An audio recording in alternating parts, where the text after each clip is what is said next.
قبلہ ایک عالم نے اپنا ذکر کیا، میں ہمیشہ ذکر کرتا ہوں کہ شام کے پاس سے ایک نہر گزر رہی تھی، شام کے پاس سے، میں پھر کلام پہ آ رہا ہوں، ایک نہر گزر رہی تھی اور اس ایک عالم نے خواب میں دیکھا کہ چھوٹی شہزادی تشریف لائی ہے، کہتی تو سو رہا ہے اور ہماری قبر میں پانی آ رہا ہے.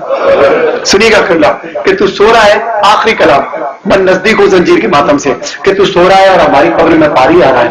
عالم نے اپنے گھر کی 10-15 عورتوں کو لیا، نیا کفن لیا اور لے کر کے زندانی شام کی طرف چلا اور اپنے گھر کی عورتوں کو اندر بہت بھیجا کہ سیدانی کا معاملہ ہے، میں باہر کھڑا ہوتا ہوں، قبر کی مٹی ہٹانا، چھوٹی شہزادی کو باہر لانا، نیا کفن دینا. انہوں نے کہا ہے کہ قبر میں پانی آ گیا ہے، نیا کفن دینا اور شہزادی کو اہتمام سے اونچی جگہ پہ دفن کر دینا. یہ باہر کھڑا رہا، تھوڑی دیر میں اندر سے رونے کی آوازیں بلند ہونے لگی، چیخ پکار کی آوازیں بلند. اب سنو ہم روتے کیوں ہیں، اب سنو ہم روتے کیوں ہیں، رونے کی صدائیں بلند ہونے لگی. اس آدمی نے باہر سے، عالم نے چیخ کے پوچھا، حالا ہے بس یہ منظر دیکھ کے کسی کو قابو نہ رہا، تیرے گھر کی 2 عورتوں کا انتقال. کہنے منظر کیا تھا؟ کہنے آج بھی چھوٹی شہزادی کے تن پہ وہی پھٹا کرتا.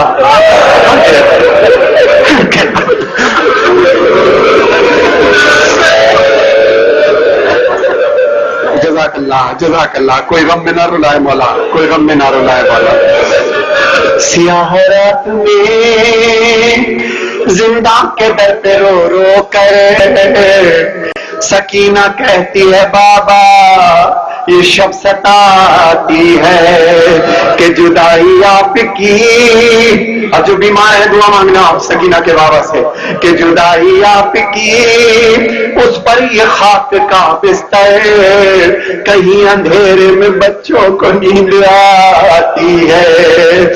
زندان کی سلاخیں پکڑ کر کے ہر آنے جانے والے سے کہتی تھی کہ تو اگر میرے بابا کے پاس جا رہا ہے تو کہنا کہ تیری بیٹی کو زندہ کے دروازے پہ روتا چھوڑا. یہ سن کے زینب مظلوم بولی غم نہ کرو. شہزادی سکینہ کو اپنی گود میں لے کر آئی، بٹھالا اور کہتی ہے کہانی کہتی ہوں میں ایک، سنو سکینہ سنو. اپنے زانو پہ بٹھا کے بالوں میں ہاتھ پھیرتے ہوئے چھوٹی شہزادی کو اپنی زندگی کی کہانی میری بھی سنا دی ہے. اس طریقے سے کوئی نام نہیں لیتی کہ معصومہ کے دل پہ کوئی چوٹ نہ لگے.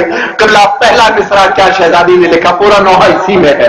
فرماتی ہے کیا، بیوی زینب سرکار شہزادی سکینہ کو سلاتے ہوئے، سکینہ کہانی سنو، ایک شہنشاہ تھا کہ یثرب میں رہا کرتا تھا. اس کا گھر وہ تھا کہ قرآن جہاں اترا تھا. در پہ جبریل سا دربان رہا کرتا تھا. اس کا آنگن بھی ستاروں سے بھرا رہتا تھا. اس کے دروازے سے خالی نہ کوئی جاتا تھا. آسماں اس کی سخاوت کی قسم کھاتا تھا. سکینہ کہانی سنو، اس کے بابا کو در علم کہا جاتا تھا. ماں نے شہزادی کونین لقب پایا تھا. اس کے بیٹوں میں نظر عکس نبی آتا تھا. اب جملہ سننا، اور بیٹیوں کو گل پاکیزہ کہا جاتا تھا. اس کے ایک بھائی کی رگ رگ میں وفا رہتی تھی اور ایک بہن ساتھ میں سائے کی طرح رہتی تھی.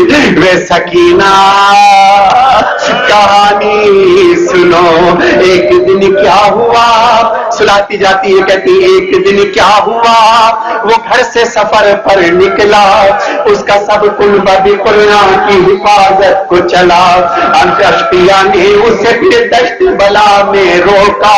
3 دن تک اسے پانی بھی میسر نہ ہوا. ہو گئی عام ہر ایک جور جفا اس کے لیے، اور پھر جنگ کا میدان سجا اس کے لیے. اس کے ایک بیٹے کے سینے میں سنا ٹوٹ گئی، بھائی کے ہاتھ کٹے، تیر لگا، مشک چھلی، لاش پامال بھتیجے کی بھی مقتل میں ہوئی. بے زباں قتل ہوا، اس کا چھری اس پہ چلی. کچھ ملا سننا شہزادی کی. اور شہنشاہ کے کنبے پہ غریبی چھائی، کے شام غریب آئی، خیمے جلنے لگے نزدیک ستمگر آئے، اس شہنشاہ کی بچی نے تماچے کھائے، اس شہنشاہ کی بچی نے تماچے کھائے، کان زخمی ہوئے، خون آنکھوں سے ٹپکا آئے، اور ڈھونڈنے باپ کو مقتل میں وہ کیسے جائے کہ چلتے دامن کو لیے گنج شہیدہ میں گئی، اور رسی گردن میں بندھی شام کے زندان میں گئی۔ سکینہ کہاں، جس کے لیے میں نے پورا کلام پڑھا، یہ دو کلام سنیے گا۔ سکینہ کہانی سنو، پھر سکینہ نے کہا کہ رہتے ہیں وہ لوگ کہاں، سنیے گا، وہاں صبح کی بات ہے۔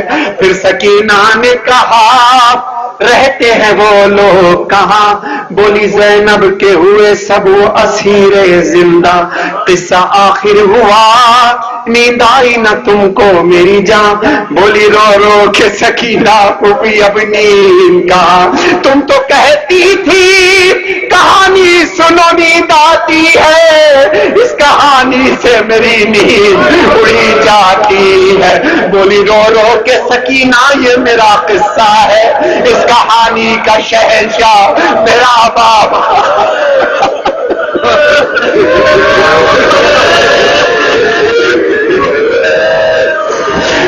قبلہ شام کے زندان میں نے یہ آخری بند 10 منٹ میں پڑھا ہے کرنا۔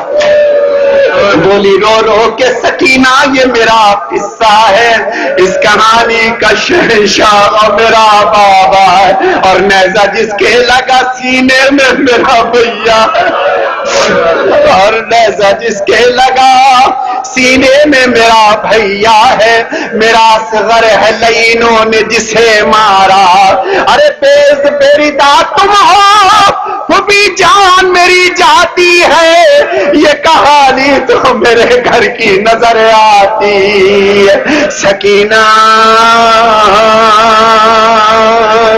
کہانی سنو۔